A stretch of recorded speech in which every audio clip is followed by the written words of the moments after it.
Mamil. Kaya hingi po sana ako ng reaksyon from the palace sa naging desisyon po ng Supreme Court na ibinasura ang mga petisyon na kumu-question po sa impeachment process at kung may pahayag na rin po ang Pangulo since day 13 na po ng impeachment trial. Kung meron po, Yusek. Thank you. Patungkol po sa Supreme Court, nag-decision po sila na ibasura ang nasabing dalawang petisyon dahil ito ay naging moot. Dahil wala na nga sa kamay ng House of Representatives ang usapin at ito ay nasa Senado na bilang impeachment court. So nararapat lang po siguro ito ay ibasura. At alam din man po natin na ayon din sa House of Representatives ay tumugon sila kung ano ang isinasaad at sinasabi ng pinakahuling desisyon patungkol sa proseso ng impeachment proceedings. Patungkol doon sa kung ano ang reaksyon? Kung may reaksyon po si Pangulo, ma'am, sa day 13 ng impeachment trial, marami po kasing naibunyag yung testigong si Attorney Wamil. Personally, para po kay Pangulo ay hindi po siya magbibigay ng anumang komento patungkol dyan dahil ang nais lamang po niya talaga ay masunod ang proseso. Yun naman po lagi ang sinasabi ng Pangulo, masunod ang due process, masunod ang proseso, kung ano ang sinasabi ng batas. So kung ano yung sinasabi ng batas, kung ano yung sinasabi ng ebidensya, sana ay wag walisin, wag linisin, at pahinain ang katotohanan at lihisin ang kung ano ang sinasabi ng batas. Marami po kasing lumalabas sa impeachment ayon sa PCO na nag-aaktong mga lawyer na hindi dapat dahil dapat maging impartial, manatiling walang bias ang mga senator judges. So hindi po sila mandato na walisin ang katotohanan. So wag silang magdala ng walis sa Senado.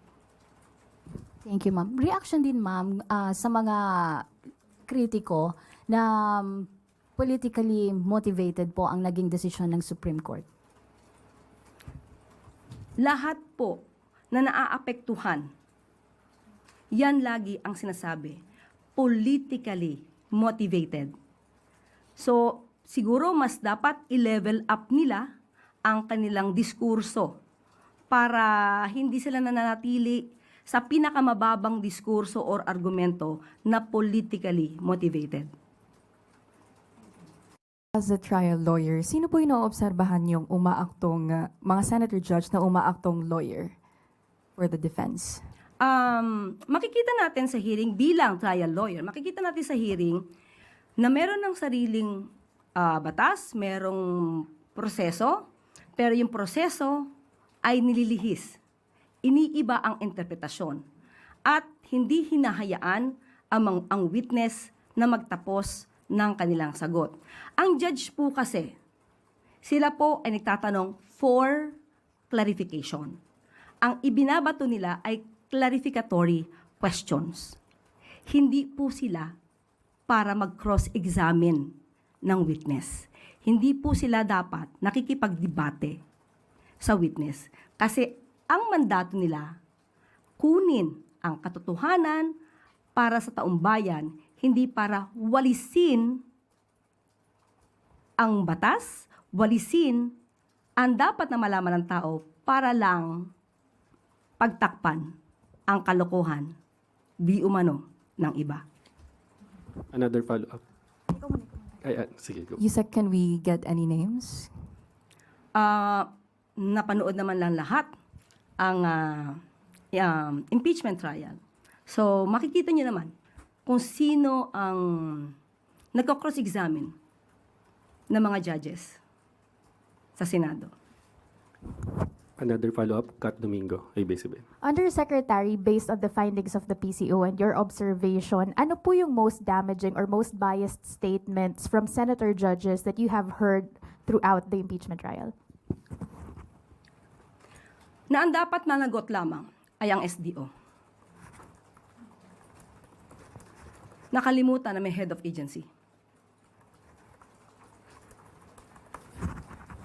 Ma'am, also the palace's comment on a certain senator facing an ethics complaint, sa tingin niyo po ba, meron po kasi over the spliced video of Attorney Shell Jokno, sa tingin niyo po ba, also as a state communicator, may violation din po bang nakikita dito, given na maraming nagsasabi na fake news din po yung in-upload na video, it was misleading? Wait for a while. Hindi ako aware dun sa anong video yun. Ito po yung video na pinost sa page ni Senator Pia Cayetano. That Okay, was the slides. basis Okay, of an ethics complaint filed against her before the Senate Ethics Committee. So, kung ano ang mensahe namin? And makakwalify din po ba to as a violation ng anti-fake news campaign ng Palasyo? Depende kasi ito sa motibo. Ang motibo ba ay para ibahin ang naratibo? Ang motibo ba na ito ay para ibaba ang dignidad ng ibang tao na nasa video?